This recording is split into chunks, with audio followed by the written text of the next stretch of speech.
This is the Ielts listening test. You will hear a number of different recordings, and you will have to answer questions on what you hear. There will be time for you to read the instructions and questions, and you will have a chance to check your work. All the recordings will be played once only. The test is in 4 parts. At the end of the test, you will be given 10 minutes to transfer your answers to the answer sheet. Now turn to Part 1.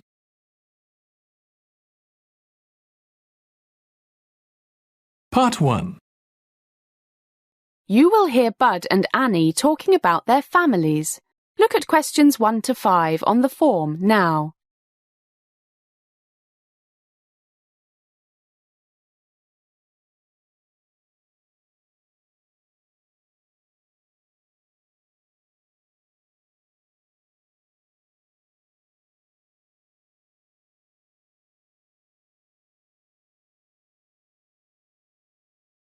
Listen carefully and answer questions 1 to 5. Hi, Annie. How are things? Awful, Bud. Awful. Why? What's happened? It's home. Mum's ill and Dad's been laid off, so he's in a really bad mood, and Susan won't be of any help. Your sister always was lazy. But what's wrong with your mum? She seemed fine last time I saw her. Everything. I think she's really down because of Dad, and her arthritis is playing up again. It seemed the new medicine was working fine. Now she can still move her fingers, but hardly walk. Her toes hurt, and the doctor says she needs a knee replacement. Doesn't sound too good. That's expensive surgery. Got medical insurance? She was covered by my dad's, but that's finished since he lost his job, and money's really tight. A new knee costs about $10,000, so she'll have to put up with it for a while. God, that's awful. Maybe I should mention it to my uncle. The one who used to work at the hospital. What could he do? I don't know, but he knows all the doctors, and maybe there's a way your mum could get the operation done cheaply. It'll have to be really cheap, because they're having a problem paying the mortgage. And my sister won't help out. She's so selfish. Well, I'll give a try. But what's this problem with your sister? Since she won that beauty competition, she thinks she's been acting so high and mighty, won't even help Mum with the housework. Look at questions 6 to 10.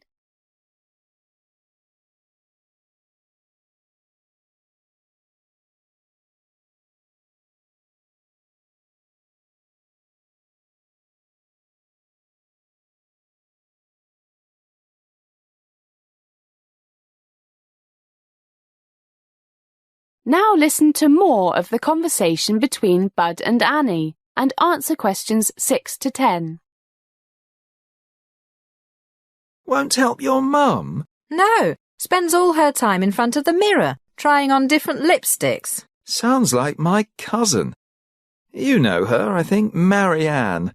Works at the Holiday Inn. Yeah, I met her at your party, but she seemed very nice. She is till you get to know her. Miss Charming. But she's really conceited, especially since she got promoted. Always putting people down. What about your dad's company? Do you think he might have some work for my dad? Part-time, anything? He just got this big contract for the new supermarket, so he might be looking for some people. And I know he likes your dad, but all his workers have to be Steelworkers Union members. I think Dad's kept his membership up. I'll ask him. Let me know, and I'll check with Dad when he gets back from France. France? Yeah, he took Mum there as a 25th wedding anniversary present. Gosh, it's 5:30. I'm late for work. Gotta fly. See you, Bud. See you. That is the end of Part 1. You now have 1 minute to check your answers to Part 1.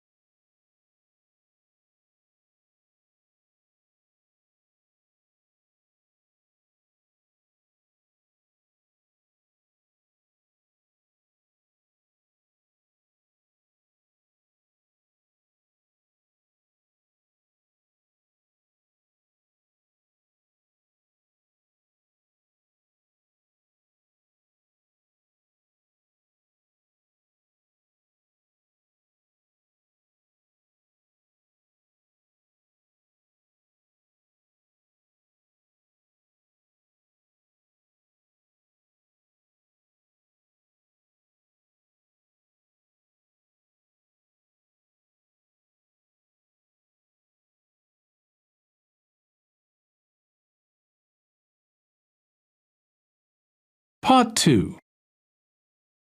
You will hear a bank manager talking about money management. First, look at questions 11 to 15.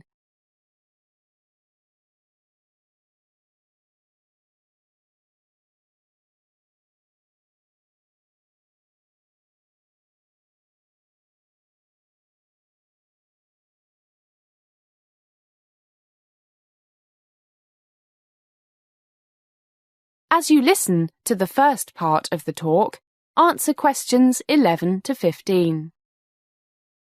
Good morning, everybody, and welcome to one of the Hong Kong's bank's lectures on money management.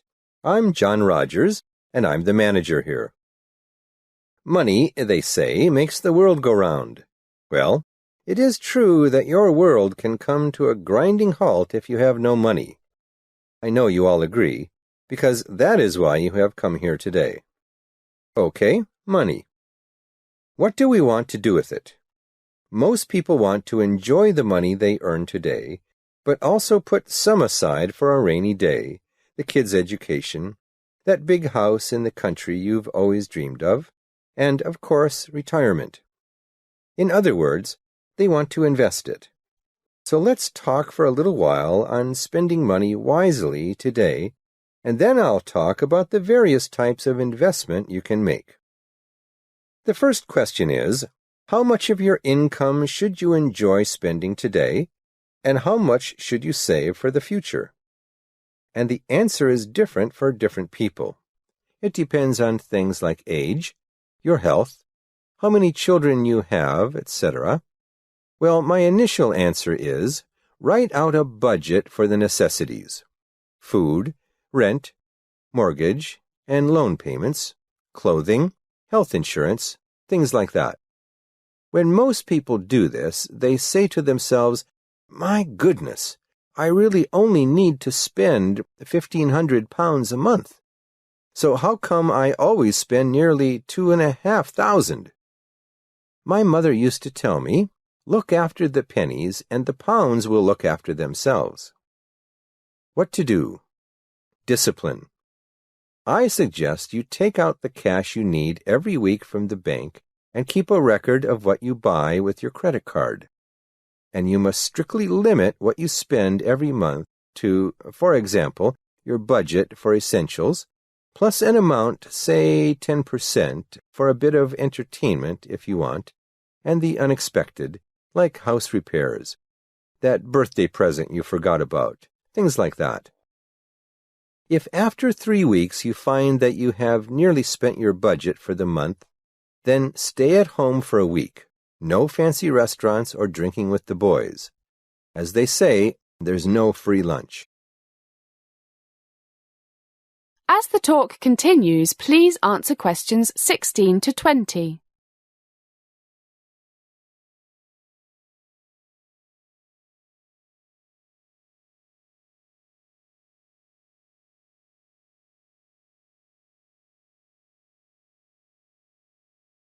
Okay, so what do you do with the money you don't spend? Oh, one thing I forgot to mention. It's a good idea to always have some money in a current deposit at the bank in case of big surprises. Say 1,000 or so. Don't be tempted to use your credit card unless you absolutely have to. And get that safety cushion back in the bank as soon as you can. Right. So, what should you invest in? The list is endless. Real estate, stocks and shares, equity funds. Did I hear someone say gambling? Well, if you have a crystal ball, maybe. The government lottery? Someone once described it as a voluntary tax on fools. But I must admit I spend £1 or £2 on it every week, but no more. It brings a little bit of excitement into my life, even though I know I have a better chance of being struck by lightning than winning. Okay, let's start off with a basic principle. In general, the higher the potential for making a fortune by buying shares of a particular company, the one you have been told will be the next IBM in 3 weeks, the higher the risk. We've all heard about the dot-com bubble of several years ago. Some people made a fortune, but they got out before the market crashed. The majority of investors lost their shirts. Another basic principle, the balanced portfolio. A balanced portfolio means you have investments in a variety of things, from low-risk but low-return things to things like blue-chip stocks that are somewhat less predictable, but which will probably provide steady, if not spectacular, returns for years, to the riskiest of all, venture capital, where success could increase the value of your investment 100-fold, or failure could wipe it out. Well, why don't we break for a coffee now? Then I will talk about the most common form of share ownership, common stock, which makes you become a part owner of the company itself, with voting rights and entitlement to dividend distribution if there is one. That is the end of Part 2. You now have 30 seconds to check your answers to Part 2.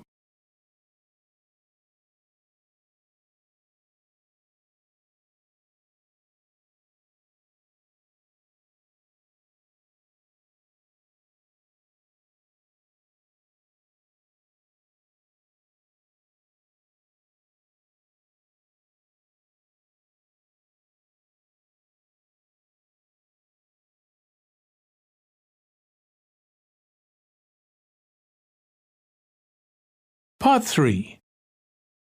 You will hear a conversation between a student, Andrew, and a student advisor, Monica, about a diploma course. First, you have some time to look at questions 21 to 25.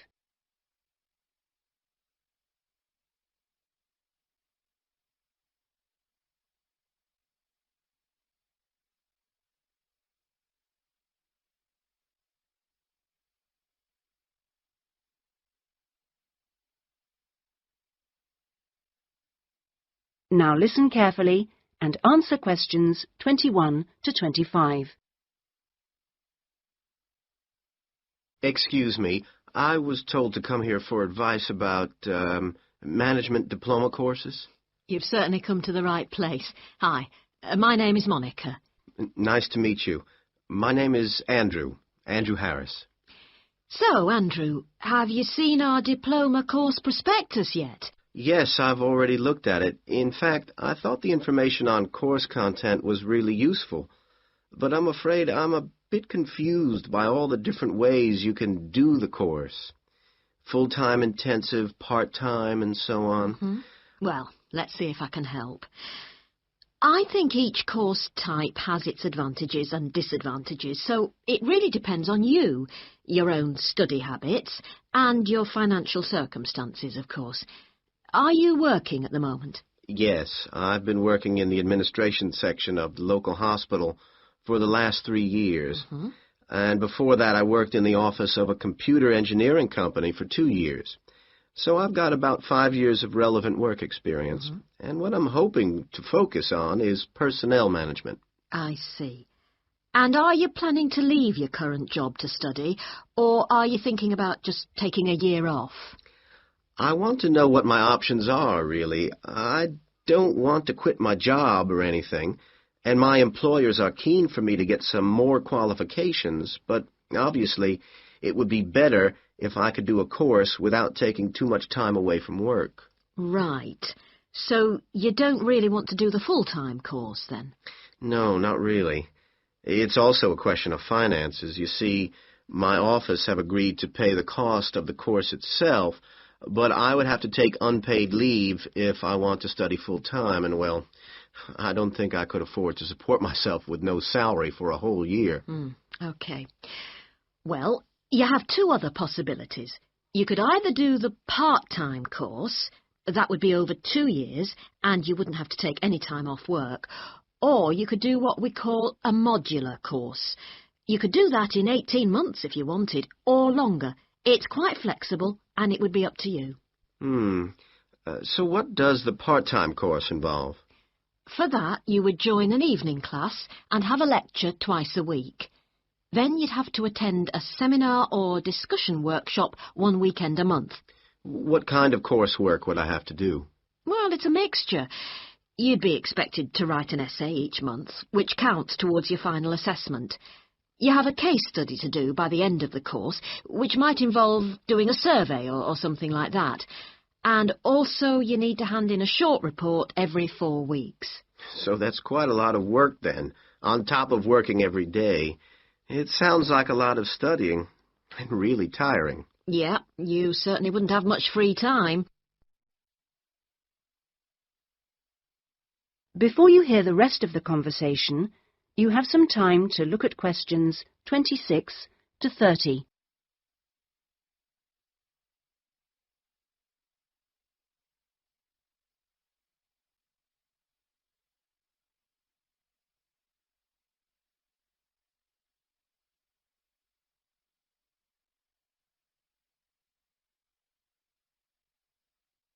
Now listen and answer questions 26 to 30. What about the modular course? What would I have to do for that? Well, that's where you get the opportunity to study full-time for short periods. That way you can cover a lot of coursework and attend lectures and seminars during the day. And each module lasts for 1 term, say about 12 weeks at a time. There are obvious advantages in this. The main one being that you can study in a much more intensive way, which suits some people much better. And how many of these modules would I have to do to get the diploma? The current programme is 2 modules, and then you have to choose a topic to work in more depth. But you can base that on your job, and so you don't need to be away from the office.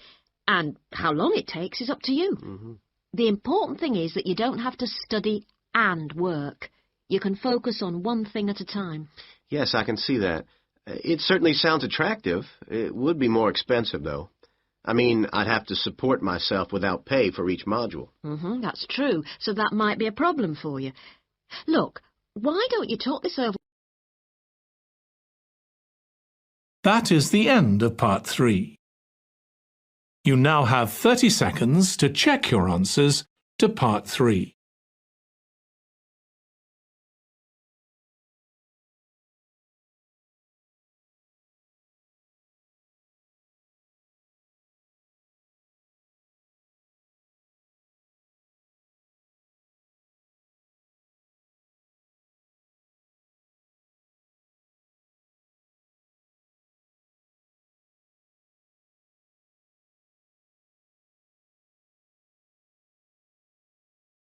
Part 4. You will hear part of a lecture given by an economist about North American women's attitude to money and saving. First, you have some time to look at questions 31 to 40.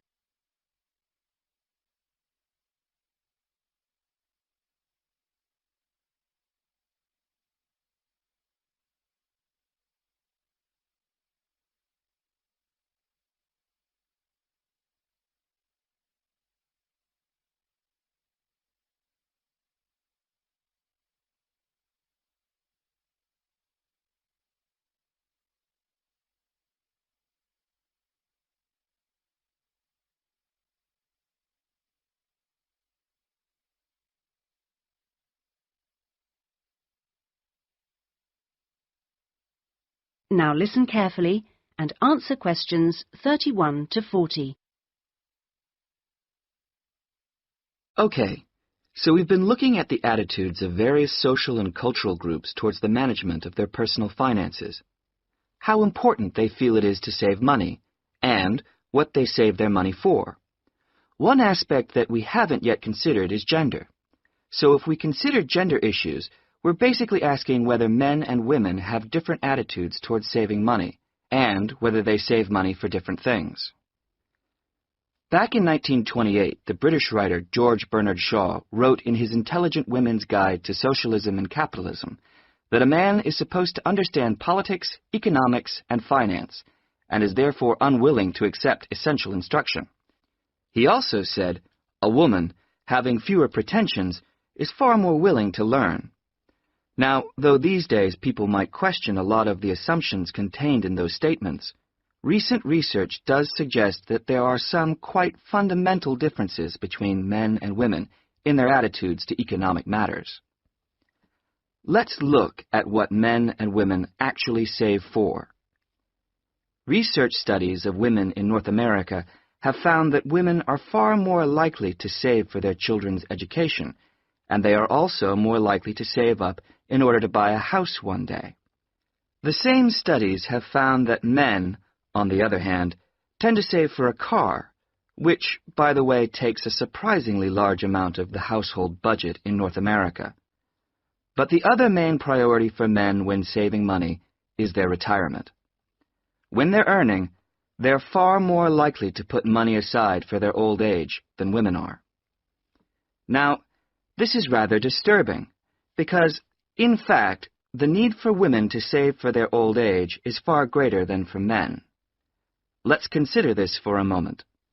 To start with, it is a fact that throughout the world, women are likely to live many years longer than men, so they need money to support them during this time. Since women are likely to be the ones left without a partner in old age, they may therefore have to pay for nursing care, because they don't have a spouse to look after them. Furthermore, the high divorce rates in North America are creating a poverty cycle for women. It is the divorced women who will most often have to look after the children, and thus they need more money to look after not just themselves, but others.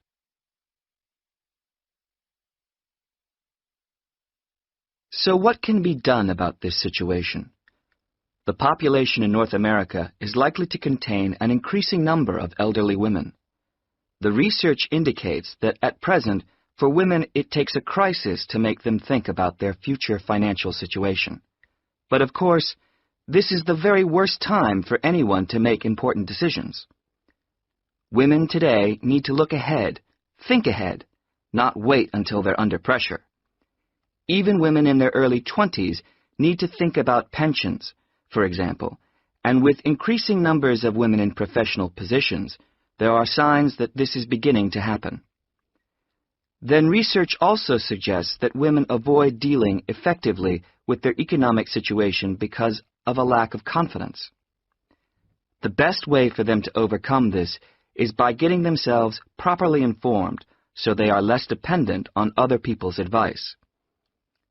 A number of initiatives have been set up to help them do this. This college, for example, is one of the educational institutions which offers night classes in money management, and increasing numbers of women are enrolling on such courses. Here, they can be given advice on different ways of saving. Many women are unwilling to invest in stocks and shares, for instance, but these can be extremely profitable. It is usually advised that at least 70% of a person's savings should be in low-risk investments. But for the rest, financial advisors often advise taking some well-informed risks. Initiatives such as this can give women the economic skills and knowledge they need for a comfortable, independent retirement. The increasing proportion of That is the end of Part 4. You now have 1 minute to check your answers to Part 4. That is the end of the listening test. In the Ielts test, you would now have 10 minutes to transfer your answers to the answer sheet.